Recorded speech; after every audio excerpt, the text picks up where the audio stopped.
Hello, everyone. It's Steph. This is my last time management tip of the month, and it's around deep work. So one of the advantages to getting a major grip on your calendar and on how you view and value your time is because it allows you to work on your business instead of just working in it. And I don't mean working on it in let's, fill out an insurance application kind of way, although that is important. It is part of your risk management.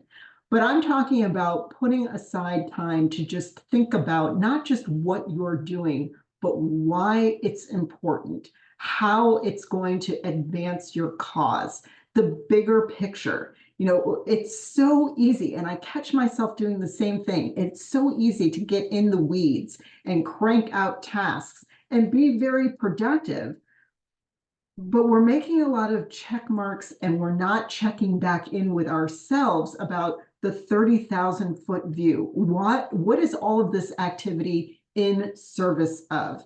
And how can we take our own development and the development of our businesses to the next level? That requires just some time to think.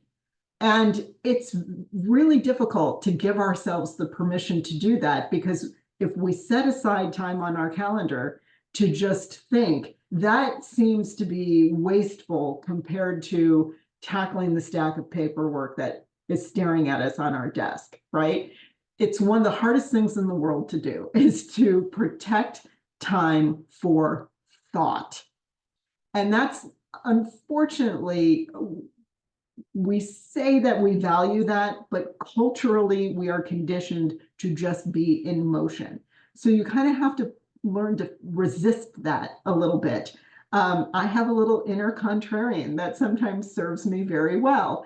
And I don't want to always be in motion, and I don't want to always have to prove myself by cranking out tasks. Sometimes I want to sit in this chair and I want to stare at the sky, and I want to let my imagination do what it does and come up with ideas and give myself the opportunity to explore that. So when you give tasks and the smaller stuff, the weedier stuff, a home in your calendar, it stops taking up time in your brain, and you stop having to feel so reactionary toward everything that comes your way because you've given it a home on the calendar. And that makes it easier to protect that time, to just put your feet up on the desk and stare at the clouds and ask, what if? What if time is really important? Steve Jobs did not create Apple. Sorry, Freudian slip. He did not create Apple because he was busy cranking through his paperwork and getting through his tasks. He allowed himself time to explore his imagination and answer the question, what if? So on whatever scale suits you, let your imagination wander just like Steve did, and make sure all the little tasky stuff, which is still important and must be done, and it is part of your responsibility, but it doesn't have to be urgent, and it doesn't have to get your constant attention. Thought time is really important. Learn to protect it. If you struggle with that, this is why I'm here. I can help you with that.